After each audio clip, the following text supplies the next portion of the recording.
ଆଚ୍ଛା, ଆସନ୍ତୁ ଆଜି ଏକ ବହୁତ ସୁନ୍ଦର କାହାଣୀ ଭିତରକୁ ଯିବା। କେବେ ମନକୁ ଆସିଛି କି କଣ ହୁଏ ଯେତେବେଳେ ସ୍ୱୟଂ ଭଗବାନ ନିଜକୁ ଈଶ୍ୱର ବୋଲି ପ୍ରମାଣ କରିବାକୁ ଚେଷ୍ଟା କରନ୍ତି, କିନ୍ତୁ ତାଙ୍କର ସବୁଠୁ ନିଜ ଲୋକଙ୍କ ଆଗରେ? ସେହି ଲୋକମାନଙ୍କ ଆଗରେ ଯେଉଁମାନେ ତାଙ୍କୁ ସର୍ବଶକ୍ତିମାନ ଭାବରେ ନୁହେଁ, ବରଂ ନିଜର ପ୍ରାଣପ୍ରିୟ ସାଙ୍ଗ ଭାବରେ ଭଲ ପାଆନ୍ତି। ଏହି ପ୍ରଶ୍ନର ଉତ୍ତର ଗୋଟେ ବହୁତ ମଧୁର କାହାଣୀରେ ଲୁଚି ରହିଛି।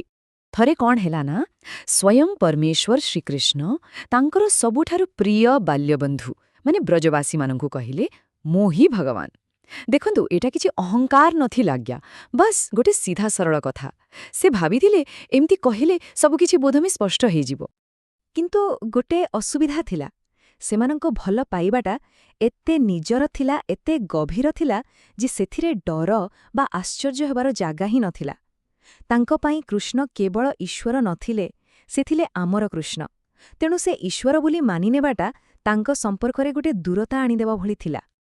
ତେବେ ଏତେ ବଡ଼ କଥାଟେ ଶୁଣି ସେମାନେ କଣ କରିଥାନ୍ତେ?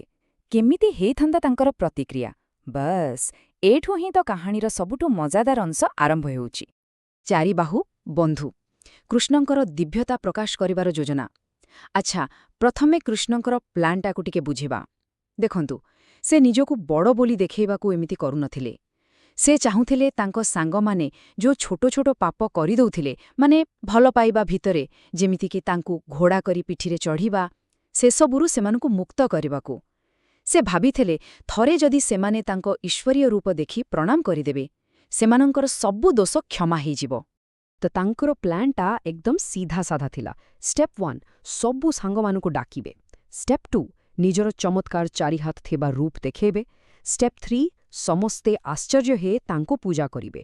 ଆଉ ଷ୍ଟେପ୍ 4, ସେମାନଙ୍କର ସେଇ ଭଲପାଇବା ବାଲା ଭୁଲ ପାଇଁ ସେମାନଙ୍କୁ କ୍ଷମା କରିଦେବେ। କେତେ ସହଜ! କୃଷ୍ଣଙ୍କ ପାଇଁ ତ ଏହା ପୁରା ଲଜିକାଲ ଥିଲା। କିନ୍ତୁ ହେଲା କଣ ଜାଣିଛନ୍ତି? ପୁରା ଓଲଟା।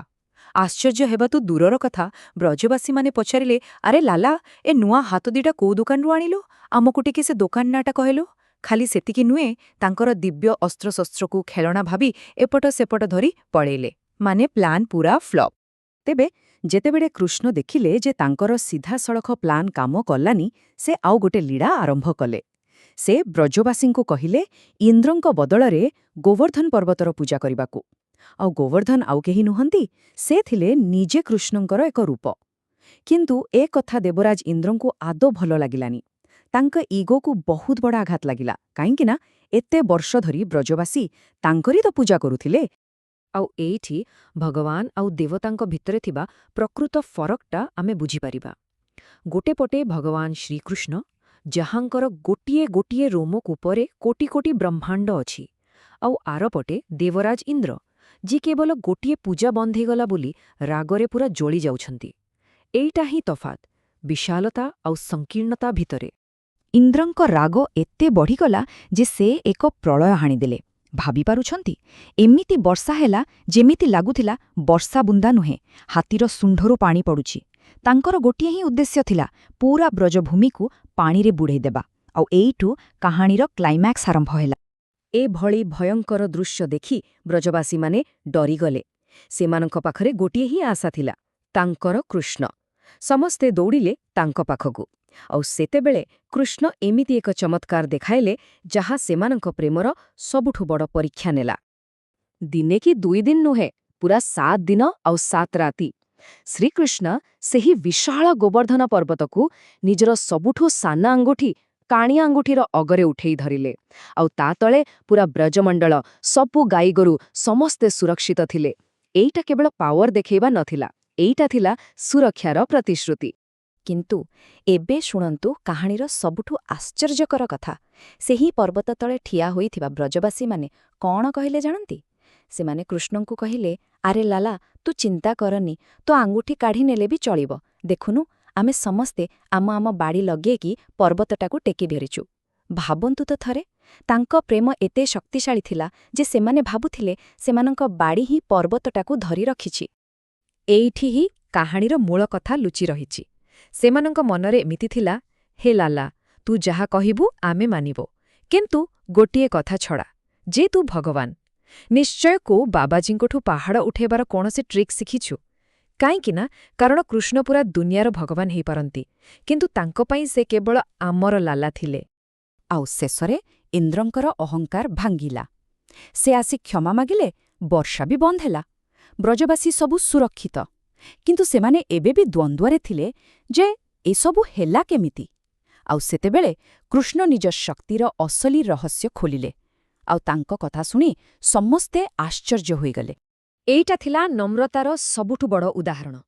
ଏତେ ବଡ଼ ଚମତ୍କାର କରିକି ବି କୃଷ୍ଣ କହିଲେନି ଯେ ଏସବୁ ସେ କରିଛନ୍ତି। ସେ କ'ଣ କହିଲେ ଜାଣନ୍ତି? ସେ କହିଲେ, ଏ ପର୍ବତ ମୁଁ ଉଠେଇନି, ଏହା ଉଠିଛି ସବୁ ଗୋପୀମାନଙ୍କର ଲହୁଣୀର ଶକ୍ତି ଯୋଗୁଁ, ଗୋପାଳମାନଙ୍କର ଏକାଗ୍ର ଦୃଷ୍ଟିର ବଳ ଯୋଗୁଁ, ଆଉ ସର୍ବୋପରି ଶ୍ରୀରାଧାଙ୍କ କୃପା ଯୋଗୁଁ। ମାନେ ସେ ସବୁ ଶ୍ରେୟ ନିଜ ଭକ୍ତମାନଙ୍କୁ ଦେଇଦେଲେ। ଆଉ ଏଇଟାକୁ ହିଁ କୁହାଯାଏ ପ୍ରେମ। ଏମିତି ଏକ ଦିବ୍ୟ ପ୍ରେମ, ଯାହା କୌଣସି ଲଜିକ୍ରେ ଚାଲେ ନାହିଁ। ଏହାର ସବୁଠୁ ସୁନ୍ଦର ଉଦାହରଣ ହେଲା ଜଣେ ବାପା ଯେ ନିଜ ପିଲାକୁ ଖୁସି କରିବାକୁ ଆଉ ତାକୁ ଶକ୍ତିଶାଳୀ ଅନୁଭବ କରାଇବାକୁ ଜାଣିଶୁଣି ତାଠୁ ହାରିଯାଏ। ସେମିତି ହିଁ ଏଠାରେ ଭଗବାନ ନିଜ ଭକ୍ତଙ୍କ ପ୍ରେମ ଆଗରେ ଖୁସିରେ ହାରିଯାଆନ୍ତି। ଆଉ ଏହି ପୂରା କାହାଣୀର ଶିକ୍ଷା ସେତେବେଳେ ସମ୍ପୂର୍ଣ୍ଣ ହେଲା ଯେତେବେଳେ ନିଜେ ଦେବରାଜ ଇନ୍ଦ୍ର ନିଜ ଭୁଲ ବୁଝିପାରି କହିଲେ, ନିଜ ଭୁଲକୁ ମାନିନେବା ହିଁ ସବୁଠାରୁ ବଡ଼ ଗୁଣ। ପ୍ରକୃତ ଶକ୍ତି କେବେ ବି ଭୁଲ ନ କରିବାର ନଥାଏ, ବରଂ ନିଜ ଭୁଲକୁ ସ୍ୱୀକାର କରିବାର ନମ୍ରତାରେ ଥାଏ। ତେବେ ଶେଷରେ ଗୋଟିଏ ପ୍ରଶ୍ନ ମନକୁ ଆସେ। ହୁଏତ ସବୁଠୁ ବଡ଼ ଶକ୍ତି ଭଗବାନ ଭାବରେ ପୂଜା ପାଇବାରେ ନୁହେଁ, ବରଂ ଏମିତି ଏକ ଭଲ ପାଇବା ପାଇବାରେ ଅଛି ଯାହା ଭଗବାନଙ୍କୁ ବି କେବଳ ଜଣେ ସାଙ୍ଗ କରି ରଖିବାକୁ ଚାହେଁ। ଏହି କଥା ଆମକୁ ପ୍ରେମ ଆଉ ବିଶ୍ୱାସର ଗଭୀରତା ବିଷୟରେ ପୁଣି ଥରେ ଭାବିବାକୁ ବାଧ୍ୟ କରେ।